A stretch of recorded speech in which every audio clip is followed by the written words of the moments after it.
sonorités particulières à l'arabe qui vont demander un petit travail quand même aux Occidentaux. Il va falloir qu'ils articulent à des endroits peut-être de la gorge, de la langue, qui ne sont pas habitués à solliciter. Moi j'ai l'impression qu'il y a plein de sonorités qui viennent vraiment très en dessous. Alors que nous, on parle plutôt derrière les dents, ce qu'on appelle pointu dans certains endroits, en mobilisant beaucoup d'ailleurs le menton, etc., et les lèvres inférieures, etc., comme ça, bon. J'ai l'impression que l'arabe, enfin, il y a pas mal de sonorités en arabe qui viennent de vraiment, qui jaillissent comme des souffles, de très profondément du corps, en ouvrant la gorge. Pour rassurer ceux qui suivent, les quelques sons liés en tout cas à ce chant, il n'y en a pas beaucoup qui sont très différents ou très atypiques ou qui nécessitent un travail pour un francophone, on va dire non. Pour moi, il y en a deux, les trois peut-être.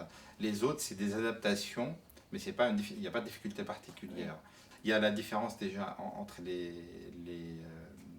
quand c'est des voyelles longues ou courtes. Là, le fait de dire un A court ou un A, pour moi, il n'y a pas de difficulté particulière en français. Il faut juste qu'on lui dise à tel endroit c'est quoi, à tel endroit c'est long. Alors donc dans les sonorités particulières, il y a ce fameux H. Alors je sais que je ne le fais pas assez profond, ni assez large, ni assez... Comment tu nous conseillerais de travailler celui de Habibi ou on en a partout de toute façon là-dedans, j'imagine. Oui, Lam Yahtariqa, Voilà. par exemple, dans notre texte ici, Wahdat al-Wahidi. Après, c'est vrai que c'est plus difficile ou plus facile en fonction de qu'est-ce qu'il y a avant et après. Pour moi, enfin, d'une façon, je dirais un petit peu empirique, c'est comme le H anglais. Ça, déjà, c'est un H prononcé, parce qu'en français, on ne le prononce pas. C'est comme le H, le How, mais avec un recul de la racine de la langue vers l'arrière. Et en termes pratiques, en termes imagés aussi, pour les gens qui nous écoutent, et ils peuvent imiter quand ceux qui ont des lunettes, quand ils veulent les nettoyer. Quand ils font le enfin, on fait plutôt, mais quand on veut plus insister pour faire de la buée sur les lunettes pour les nettoyer, c'est proche de ça. C'est aider cette partie à se refermer. Ah oui, en fait, oui. C'est une pas petite beaucoup. contraction. Voilà, mais pas beaucoup. On va trouver... Le fait que la racine de la langue retourne en arrière peut aider à fermer un petit peu, à réduire cet espace et ça à donner ce son. Il y a pas mal de sons qui partent de là finalement alors. Voilà, on va arriver au deuxième justement qui est un petit peu plus atypique, qui part de là aussi, avec une contraction plus forte. C'est ce que tu appelles le Aïn. Le Aïn, voilà. Le Aïn, c'est le donc c'est un son, mais pas un son, quoi. Parce que là c'est carrément comme si on effectivement plus étranglait. Là, si on met la main autour de au-dessus de la gorge pour dire... Pourtant, il y avait de l'air dans le précédent son. Là, il n'y a pas d'air. Ya'arifa. Tu le penserais comment, le son s'ouvrant ou avalé? Moi, je ne pense pas, mais je suis avec. Oui, c'est ça. Ya'arifa. Ça, c'est important parce que dans la technique vocale, c'est très important de savoir si on projette ou si on avale le son. Moi, j'ai l'impression que c'est plus vers l'intérieur. Oui, moi aussi. J'ai l'impression en général que les langues persanes ou arabes, etc., c'est vraiment plus pensé vers le corps. Parce qu'on reste trop éclairé de perdre cette petite contraction ici. Oui, c'est comme si ça sonnait il y avait le milieu de la gorge et que ça sonnait en dessous. C'est ça. Ça vibrait en dessous. Voilà. Ça avait du mal à sortir. On n'a que deux fois ce son dans le chant qui nous intéresse. Oui, mais... Donc, le chant de la paix, c'est Arizzaï. Arizzaï. Sachant qu'il y a un E au début. Arizzaï. C'est pas Arizza. C'est pas un mou. C'est un A. Alors, donc on en arrive à un troisième son qui est le Hamza, comme Hamza. Hamza. C'est comme un petit stress en fait. C'est un E. Oui. C'est un E. Ouais. Ce son-là s'appelle donc Hamza. Hamza. Arizza. Alors là, on a une double consonne. Oui. Mais ça doit s'entendre. C'est ça que je c'est veux clair. dire. C'est deux fois la même lettre. Oui, parce que toi en français, même quand il y a une double consonne, ça ne s'entend pas. En italien, oui, parce qu'on fait un petit saut. Oui. On dit mamma, par exemple, tu vois. Là, on doit l'entendre. On doit l'entendre. C'est nécessaire parce qu'il faut faire la distinction, si je ne me trompe pas, entre un pigeon et un hammam, par exemple. Il y a une lettre doublée et non. Voilà. Hammam, Oui. c'est pas un C'est- pigeon, c'est des pigeons, c'est le nom générique pardon. des pigeons, mais c'est ça. Oui. Hammam. Et hammam, donc effectivement avec le shadé, comme ça s'appelle, donc le doublement de la consonne. Oui. Hammam, c'est le hammam français connaît. tel qu'on connaît. Donc on a vu le h qu'on va trouver dans des mots fondamentaux comme hubbi, Mhm. l'amour, c'est ça? Exact. Hub. On a vu le ayn plus ou moins. Mhm. Il faut être patient. Et puis le hamza, qui serait comme une petite contraction, fait une petite dynamique avant de faire une voyelle par exemple, comme dans le allora, qui s'exprime par une petite apostrophe. Mhm. Et puis maintenant on arrive alors dans les sons, toujours dans les sons un peu particuliers, difficiles pour les Français, il y a le fameux qaf. Oui. Ils ne sont pas difficiles, ils sont particuliers, mais ils ne sont pas difficiles. C'est parce que c'est pareil, il se fait assez bas finalement, hein, celui-là. Oui. Qaf. Oui. C'est vraiment le plancher C'est de la même- langue. Hein. Je dirais que c'est le même niveau que le Rhin, avec ce son K devant. Pour moi, c'est Non, non. la différence entre kaf, qui serait le K, on va dire en français classique, et le qaf, c'est juste le côté un petit peu plus rauque, donc forcément plus en arrière, qui sort plus du fond de la gorge. C'est tout.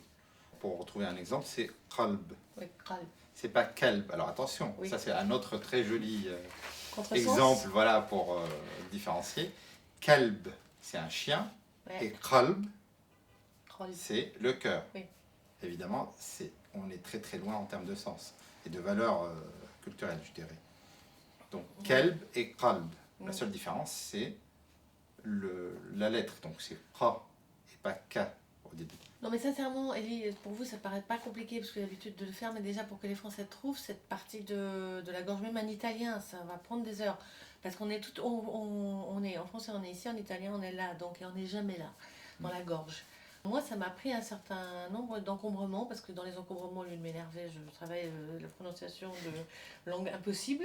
Et un jour, la chanteuse Dorsaf Hamdani, tu dis Oui, exact. euh, Dorsaf Hamdani. m'a dit, écoute, entraîne-toi en faisant code codec. C'est elle qui m'a dit ça, c'est la code. Et effectivement, un jour, enfin, à force de faire code, j'ai fini par dire, ah oui, c'est vrai, c'est là l'articulation. Ah, voilà. Donc ça, c'est un petit truc pour les non-arabophones. Enfin, les gens qui parlent plus haut, pour qu'ils trouvent un peu la profondeur de la gorge, crois-moi, ça aide. Ça, après, on arrive dans d'autres sons qu'on va trouver dans d'autres langues, mais qui sont utilisés aussi en arabe, comme le re, qu'on a transcrit par KH, re comme la reta, comme tu Pas disais. espagnol, tout simplement. Comme le re, comme on le fait plus en français, comme un rien de rien, hein, ce qu'on appelle le rein, c'est ça? Rein, oui. Et donc C'est- celui-là, il est transcrit Il est par... transcrit par GH. Voilà, ça c'est une convention classique depuis très Ouais. longtemps, on ne l'a pas changé. Bah oui. Et puis alors on a, c'est très curieux, cette sonorité que d'habitude j'entends en anglais, c'est le the. Non. Oui, the. Oui. Et il y a très peu de langues, de lettres pardon, en arabe. Je me souviens très bien de mon prof justement d'arabe au collège qui nous expliquait il y a 3 de mémoire lettres en arabe pour lesquelles la langue doit sortir même si c'est impoli, dont celle-là, c'est the. On est censé théoriquement voilà, sortir la langue entre les dents. Ah, d'accord. The. Alors après, justement, tiens, dans les trucs qu'on doit faire et qui se voient, tout à l'heure, tu m'as dit que le A, long, ou c'est le A normal, Le A normal. le doigt normal de se faire avec un sourire un peu La crispé. plupart, voilà, pas crispé, poussé, on va dire. Il faut penser au smiley, là, des sourires vraiment Oui. jusqu'en haut. C'est un zaï. Bon, j'exagère un petit peu, enfin j'exagère exprès, pour que le son n'est pas pareil. Si on fait un zaï, bon, quelqu'un qui a l'habitude, peut-être qu'il s'en sortira, quelqu'un qui n'a pas l'habitude, ça ne sera pas ça. Donc sinon, il faut vraiment faire un zaï. Oui, Exagérer, oui. quitte à enlever un petit peu. Oui, en fait, c'est parce que ça sonne plus clair, quoi. Quand on Oui. fait ça, ça ouvre le voile du C'est palais. censé être plus clair, plus aigu en même temps, Oui. plus lumineux, je dirais. C'est ça. Voilà. Même si on est en chant, et théoriquement en chant, on n'est pas censé ouvrir beaucoup, mais là, Mais on ouvre en dedans. lecture, je dirais, on est censé quand même ouvrir. Oui, franchement, il ne faut jamais faire ça. Mais on peut travailler quand même avec l'idée que le A est éclairé. Un autre point aussi qu'on n'a pas cité tout à l'heure, tu as parlé du R français. Oui. Quand c'est écrit en R français, évidemment, Oui. c'est pas un R français. Autant le R français, le R, le Oui. Rein, Oui. il est transcrit en GH Oui. dans le texte. Quand c'est écrit un R français, Il est roulé. voilà. Il est presque entre roulé et absorbé. D'ailleurs, celle-là, elle est pas mal, ce petit bout de phrase. Lan ya'rifa asrara al-hubbi. On a le H, on a le A, on a le A long et on a le R. Lan ya'rifa asrara al-hubbi.